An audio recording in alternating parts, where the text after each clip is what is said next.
सोमवती अमावस्या ही पितृस्मरण, दान, जप आणि साधनेसाठी अत्यंत महत्त्वाची मानली जाते. या दिवशी श्रद्धेने केलेली सेवा, दान आणि पितरांचे स्मरण यामुळे पितृकृपा प्राप्त होते. घरातील नकारात्मकता कमी होते आणि जीवनात सुख समृद्धी वाढण्यास मदत होते, अशी धार्मिक मान्यता आहे. विशेष पितृसेवा.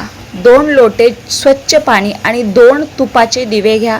पहिला लोटा घरात जिथे पिण्याचं पाणी ठेवतात त्या ठिकाणी ठेवा आणि तेथे तुपाचा दिवा लावा. दुसरा लोटा मुख्य दरवाजाच्या बाहेर ठेवा. आपल्या कुळातील तसेच माहेर सासरच्या पितरांचे स्मरण करून त्यांना नमस्कार करा आणि दुसरा दिवा प्रज्वलित करा. आपल्या दिवंगत पितरांच्या फोटोला स्वच्छ फुलांचा हार अर्पण करा.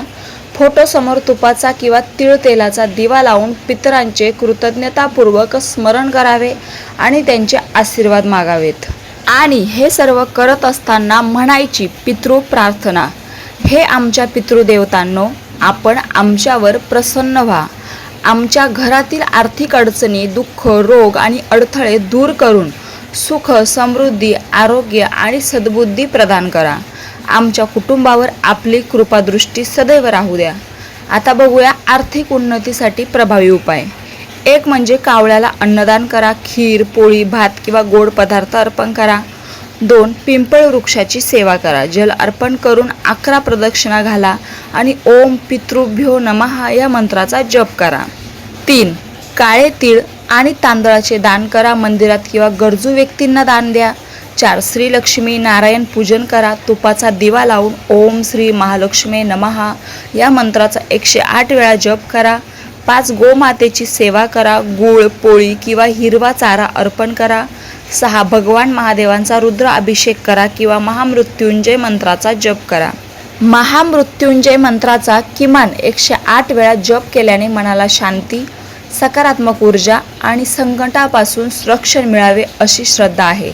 तसेच अपघात, भीती आणि अनिष्ट घटनांपासून संरक्षणासाठी महादेवांची कृपा प्राप्त होते असे मानले जाते. आता महामृत्युंजय मंत्र तर सर्वांनाच माहीत आहे. तर 7वा पितृनामस्मरण आणि दानधर्म करा. अन्नदान, वस्त्रदान किंवा दक्षिणा देण्याचा संकल्प करा. आता शेवटचं आणि महत्त्वाचं ही सेवा आणि उपाय.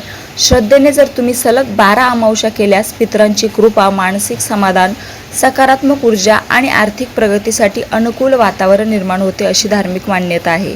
यावर टीप अशी की पितरांच्या फोटोला हार अर्पण करणे हे आदर, स्मरण आणि कृतज्ञतेचे प्रतीक आहे. केवळ उपाय करून यश मिळत नाही. श्रद्धा, सत्कर्म, योग्य नियोजन आणि सातत्यपूर्ण कष्ट यांचाही तितकाच महत्त्वाचा वाटा असतो. पितृ प्रसन्न तर जीवन खुशहाल. पितृकृपा, महादेवांची कृपा आणि परिश्रम यांचा संगमच समृद्ध जीवनाचे रहस्य आहे. रामकृष्ण हरी.